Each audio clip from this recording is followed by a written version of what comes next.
everyone. Since we are almost on the completion of the TCS C2C training, I would like to address a few things which are required for interviews, especially body language. Now, human communication being a very sophisticated form of communication, it has incorporated everything or some aspects from animals. Animal communication comprises sounds as well as body language. An amalgamation of sounds and body language produces the desired effect. Next slide. If you define body language, or if at all we want to define what a body language is, it is actually the medium through which people and animals communicate using gestures, expression and posture. Next slide. To put it simply, any code or message sent, if I make a pie chart of, say, on a 100% scale, if you look here, only 7% of the message which is sent to people is through words. So the rest portion, 55% is body language and 38% is the tone of the voice, which has nothing to do with lexis or words. So it's exactly how you speak is important, other than what you speak and which words do you use during your oration. Next slide. Now, when I say how to speak or other features which are not associated directly with words, these are the attributes which come into play. You have sounds, you have ways of talking, posture, appearance, head movements, hand movements, eye movements, facial expression, body contact and proximity, which is closeness.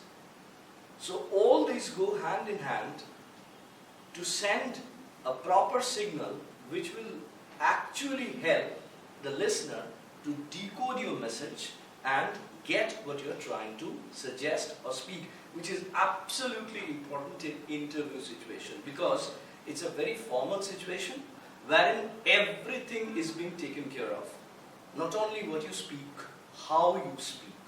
Next slide. In order to understand body language, which is actually from head to toe, you need to understand the space. Now, according to certain theories, there are 3 primary territory areas. Now, territory and space, they might sound similar, but they are not. We regulate ourselves, we control our movement depending upon the kind of territory that we are placed into. There is a primary territory which is actually your own territory. It belongs to you. It's your own territory. Secondary territory, it's not belonging to you, but it is associated with you. It's not exactly your own territory. The place where you feel absolutely in control of yourselves, you are your own master, it's not exactly your territory. It's a secondary territory. It may be shared by people where you might be a newcomer, you might be an intruder, or you might be a welcome guest.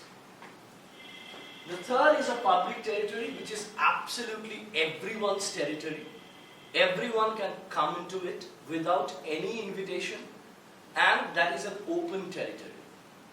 In interview situation, if you can guess, it is actually your performance in the secondary territory, which is not your territory. For the time being, in an interview situation, the entire panel or the panel of human resource people who would be coming to hire you, they would decide the space They would decide the setting, and you would be a single person in their own territory. Now, let's come to space or distance. According to theories, there are 4 spaces. One is your intimate distance, 6 to 18 inches or less than a feet. This is actually not in the case of interview, at least in the primary stages. Second is a personal distance, which is 18 inches, nearly equal to, or rather 18 inches to 4 feet. Not more than 4 feet, not less than 18 inches. Social distance, 4 to 12 feet, and public distance, 12 to 25 feet. In an interview situation, people start measuring you, they start calibrating you the moment you enter their personal distance. That is, the moment you enter the room from public distance, 12 to 25 feet, your assessment starts right from the knock and right from the step, your first step into the interview room with "May I come in, sir?" It's a distance of 12 to 25 feet. From this distance, the interviewer can actually see or visualize you from head to toe. Your entire body is visible to the interviewer. Your shoulders, your arms, your legs, everything. Now, from a public distance, you gradually come and sit in front of the interviewer, which is actually in between a personal distance and social distance. Now here, not only your entire body, especially your face, your shoulder, your chest, becomes visible to the interviewer. When it comes to body language, there are certain things which you can control, and there are certain things which are beyond your control. For example, you can control your limbs, you can control your shoulders, but you cannot control the white portion of your eyes. The moment you are tense, the white portion of your eyes, it reddens up. So that's involuntary. The interviewer would be able to read your eyes from a distance which is in between the personal and the social distance. So the white portion of your eyes becomes visible. The person sitting on the first bench is actually in between a personal distance and a social distance. I can see the white portion of the person's eye. Either it's reddening up, or if you drop your eyelids, you're feeling sleep. Clear? So in order to manipulate, in order to take command on your body, you need to understand the territory and the distance. Clear? Absolutely fantastic. Next slide. Now, what are gestures? These are just a few examples of gestures. Fidgeting shows boredom and restlessness. These are all common theories associated to gestures, which are not always true. Because after all, we are human beings. Every human being is a thinking machine, is intelligent, and theories which are cut and dried may not apply to all human beings. Because we have a wonderfully equipped brain which can understand, which can read, which can reread, learn from mistakes and rectify ourselves instantly.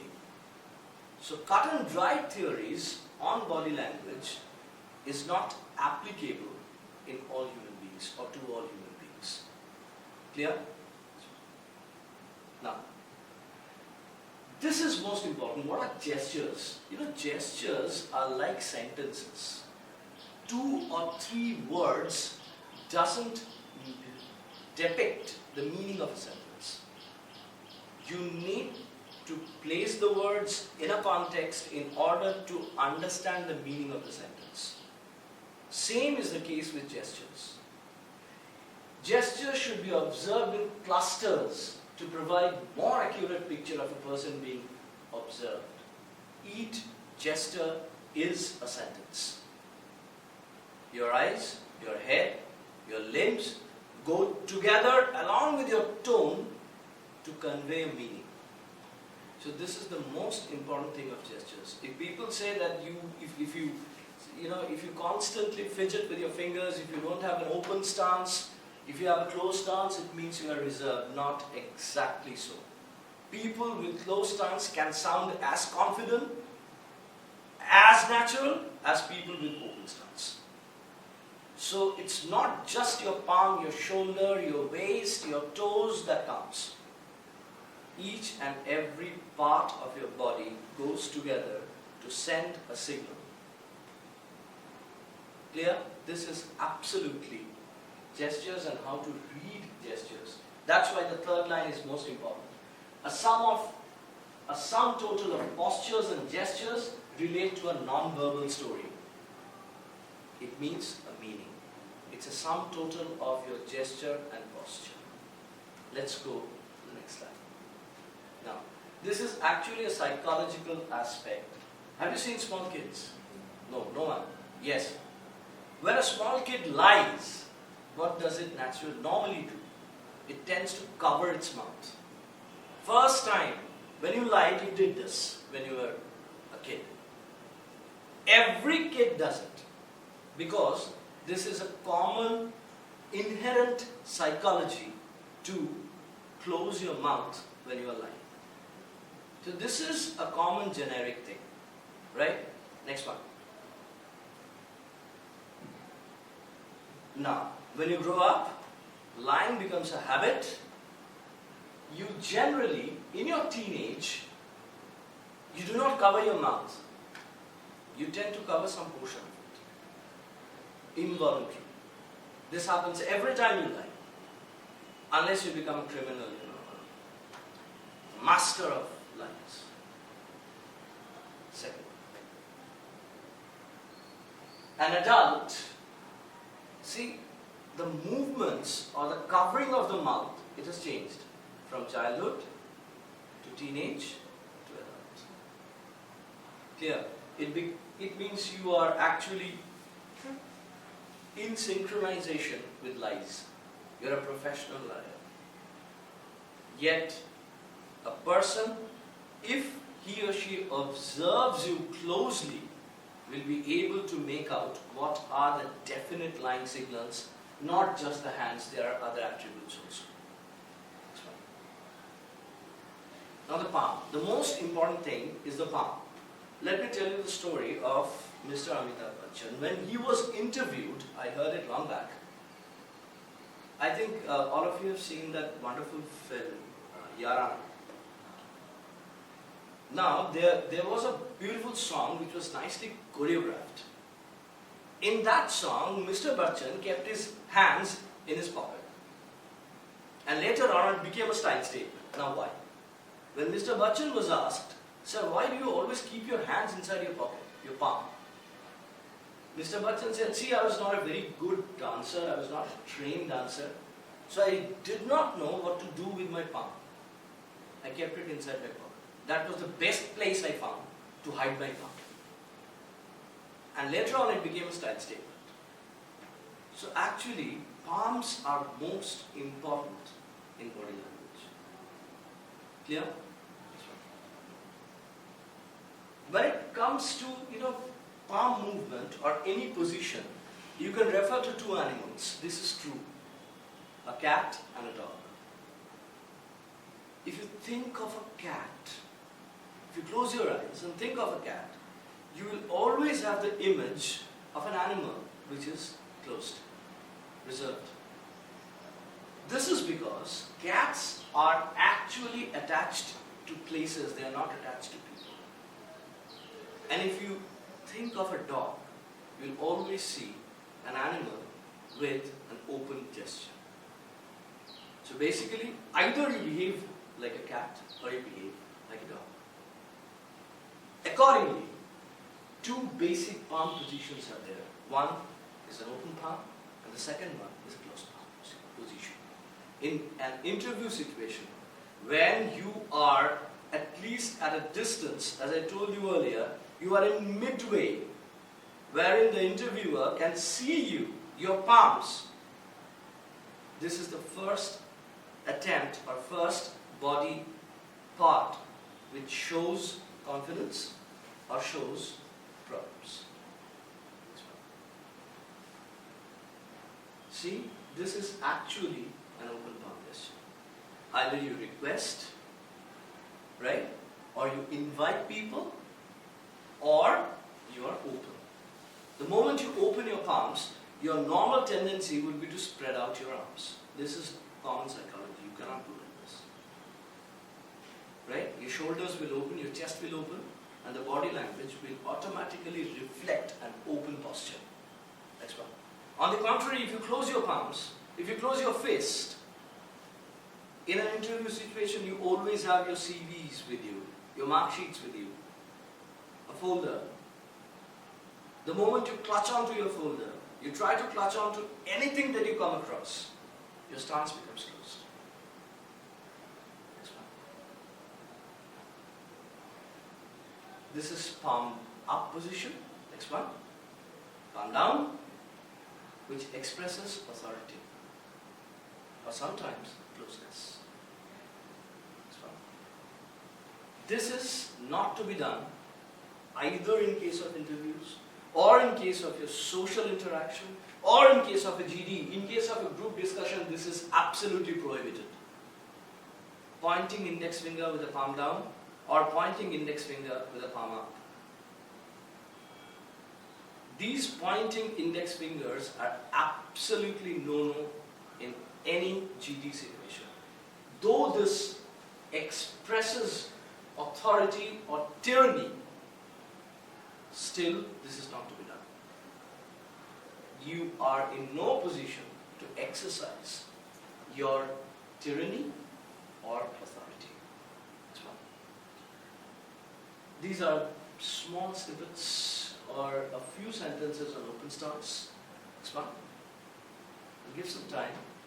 And these are a few things which are related to closed stance. Yet, let me repeat, do not go by one particular item of your physique, because each and everything, your eyes, your head, your shoulders, your palm, the way you move, the way you talk, your tone, everything goes together to convey a meaning.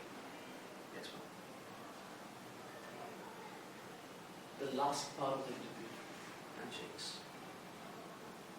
Clear? This is most important. Because even in your social life, this is required. And this shows your mood, your personality, your composure. Let us study about different handshakes. It will take some time. Yes. Next one. Right. As you can see, this is actually dominance. I need a volunteer. Can anyone from the class please come on? A lady would be fine. Yes, please.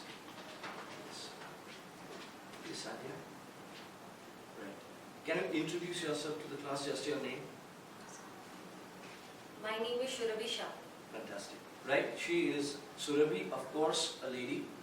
Now, when you have this kind of a handshake, wherein the person is deliberately trying to, twist your hand and take your palm or push your palm downwards, this means I'm trying to show my dominance. Even if she is keeping like this, her hand straight, I'll have a firm grip and twist it. So this is actually dominance. Keep standing. This can either be done when the hands are locked, or can be done by the first approach. Clear? If I do like this, see, this is the normal psychology. This happens. Now what to do? Next one. This is actually submission, right? Now, head, see, this is submission. A normal posture or normal reflex action from the previous one. I show dominance. Because of our relationship, because of our hierarchy, the submission factor is there in her head. That's why, instead of putting like this, she offered her hand like this. This is submission. Now what to do? The next one. This is actually equality. Clear?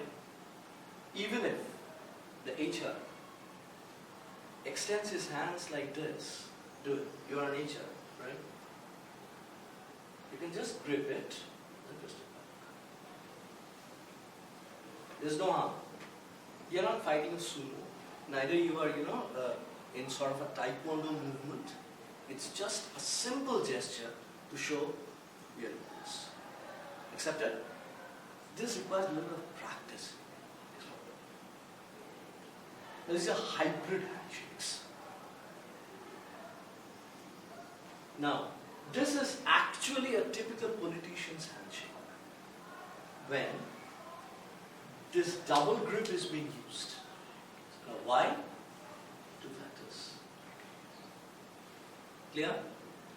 This is neither dominance nor tyranny, but this is a kind of a hybrid handshake. Most of our politicians, especially, this was earlier called a presidential handshake. Right? Most of the presidents, they prefer doing it like this in Indian context. Now, this is actually a variation of the glove handshake, wherein the initiator shakes the person's extended hand in a conventional fashion. Now, this is actually to be done, a conventional fashion. Absolutely prohibited in any interview situation. You are not supposed to do like this. The HR may.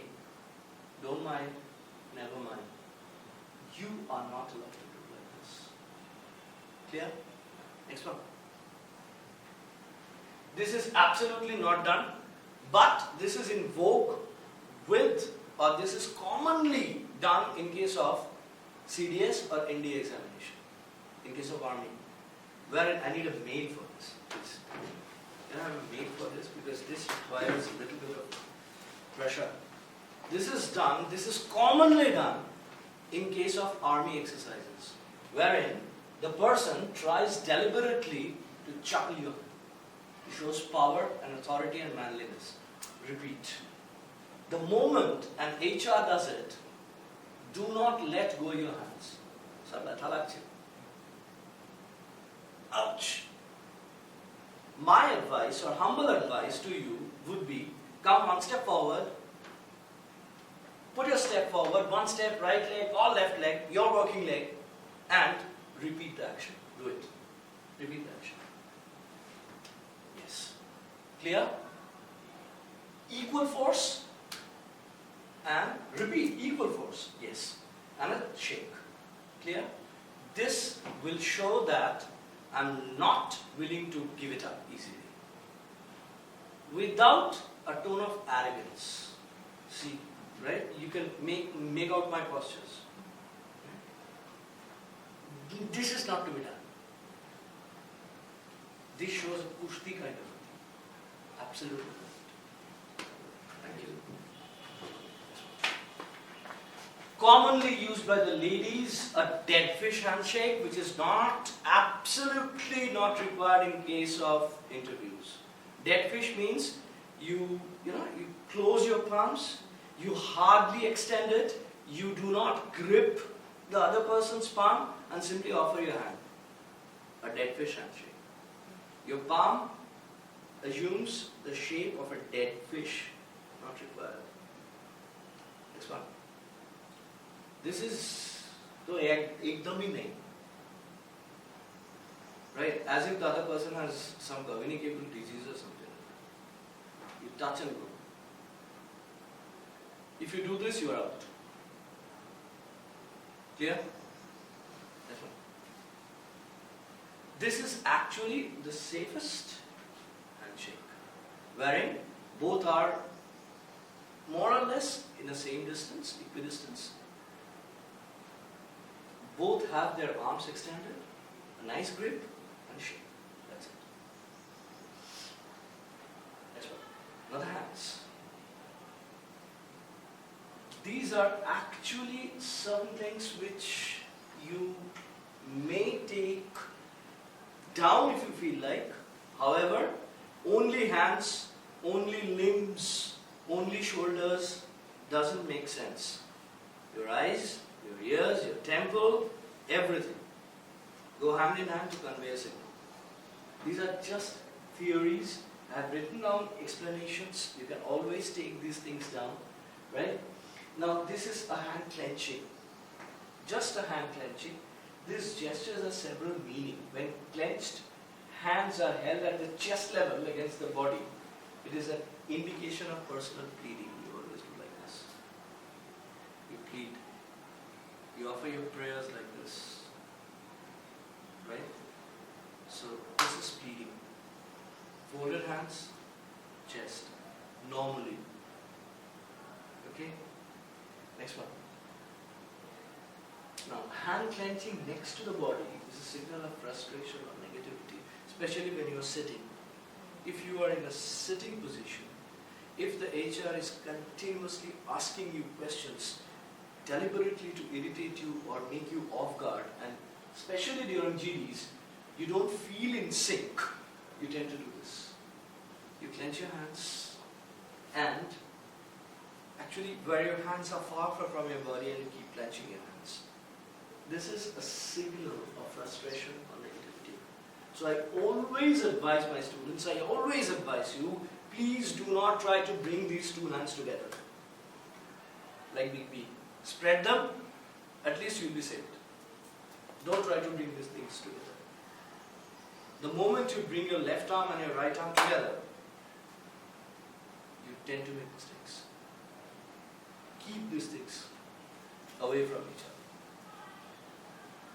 Next one. The hand chop, we often do this. Two things, either an aggressive nature or sometimes worse than that. If you do a GD and if you disagree strongly to a point or a kind of a statement which is being made, you tend to do this, you chop your hands. This is one on the table, not required. On the table, absolutely not required. And this is not to be done. You do any one of these two things, you'll be out of the GD. Out of the panel, out of the scenario. Next one. Two things. Steepling. This forms a gesture when you have a steeple. Either palm up or palm down. Now, actually this shows confidence theoretically. However, everything else should fall in right place. You do it like this shows pleading. You do it like this, it shows pleading. Your shoulders, your temple, your eyebrows, your eyes, your tone, everything should go together and a steeple should be formed. So, everything should have a do's and don'ts. After listening to all these theories, a question might come about the do's and don'ts. Simple things for you to understand. First, don't cross your arms or legs. Please don't have a cross leg situation. So keep both your feet apart from each other, both your arms apart from each other, neutral position. Next one. Have an eye contact, keep an eye contact with the HR, of course, with a sober look, no frowning is required. Next one. Don't be afraid to take some space, the chair is yours. So try to occupy the chair, try to have a comfort zone. Next one. Relax your shoulders.